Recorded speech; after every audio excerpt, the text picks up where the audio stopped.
Good evening to you all. As I'd mentioned earlier, or in the first episode, we're talking logistics, and I promised that we would divide the categories up by land, sea, and air vis-a-vis logistics. We've so far spoken about sea and voyages and cargo vessels and what have you. Now I'd just like to very briefly talk about other forms of transport on the ground. So we're talking trucks by road, railway, cargo obviously travelling in many countries more and more on the national rail network to take heavy trucks and commercial vehicles off the roads. Very, very important. This one aspect is the pollution aspect, which of course is horrendous and horrific, and the other aspect is also the accident rate of heavy vehicles involved in accidents, whether they are small, medium, commercial vehicles and vans, delivery vans, or whether they are big, heavy juggernauts, or what some people call tir, which are just large containers or light trailers which are hauled behind a tractor. A tractor is not like a farm tractor, but the engine and truck and tractor of a lorry. In English, in British English, we call them lorry. In the States, they call them trucks. But anyway, getting back to the point of goods and people moving on the ground, we have also, of course, railway network systems. We have underground systems and networks, which are, I would say, over the years have got tremendously more developed and more efficient, which is not the case with railways, sadly. Very often there are big delays with the railway networks or the trains themselves, unless we are talking, the high speed or the high velocity trains, which of course have to, they are extremely efficient. They are competing with air travel. One is able to leave the center of Milan today and in 3 hours get to Rome. That means we're traveling at high velocity.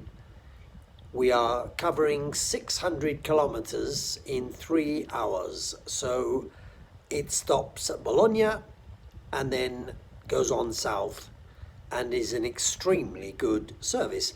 Very similar to the one that could leave from, say, Milan and go whizzing straight across France to Paris, and then on from Paris to the Channel Tunnel, otherwise known as the Channel. Train, tunnel becomes, because it's under the channel, it becomes known as the Channel. You can board the train in Calais either on foot or in your vehicle, in your car, and go under. It is the shortest crossing. Dover-Calais is 22 miles. So you can all multiply that by 1.6 and you will have the distance in kilometers. Don't ask me how deep the English Channel is, because I don't know. As simple as that. Back to the road. We are constantly ourselves moving around with some means of transport. What are we talking about? Bikes, electric bikes, electric cars, cars themselves, which over the years have, of course, developed enormously and have become very high performing, but still polluting vehicles burning petrol or diesel fuel. The price is extortionate. In Italy, I think we have probably the highest fuel prices throughout Europe.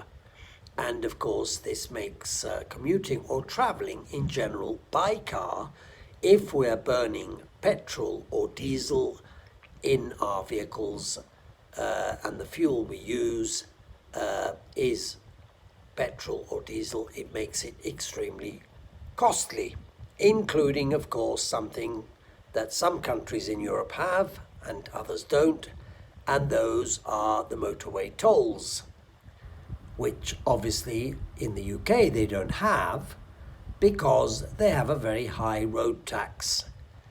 In Switzerland they pay a special, it's like a tantum, just a fixed 30, 35 Swiss francs, and you can use the Swiss motorway system for 12 months a year. In Italy, you pick and choose. If you use a provincial or a state road, it is obviously free. If you use what they call a superstrada, which is like a dual carriageway, but not a highway or a speedway, not a speedway, a speedway is somewhere they race motorbikes, like they have in the States, a speedway. We call them motorways. They are very well maintained. They have an emergency lane for breakdowns. They have the slow lane, the middle lane, and the fast lane. But they are expensive.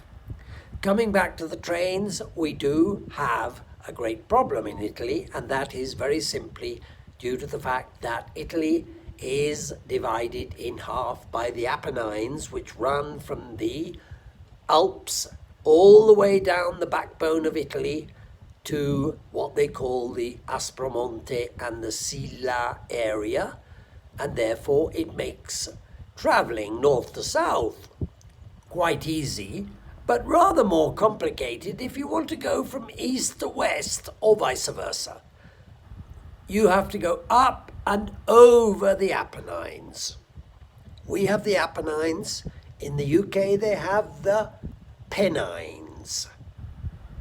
Anyway, I think one of the things which are very revolutionary are these, I would define them as revolting, electric scooters, which seem to be used by everybody in an extremely dangerous way, and I think they should be banned because they are not insured and they are not registered.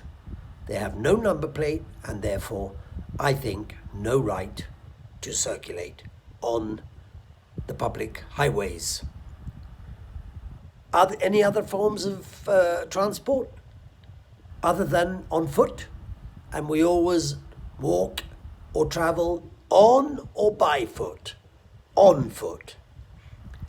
And if we're not traveling on foot, we can, as I say, use our bicycles. And I think, for the moment, I would say that more or less concludes what little we have just very briefly to talk about traveling on the ground.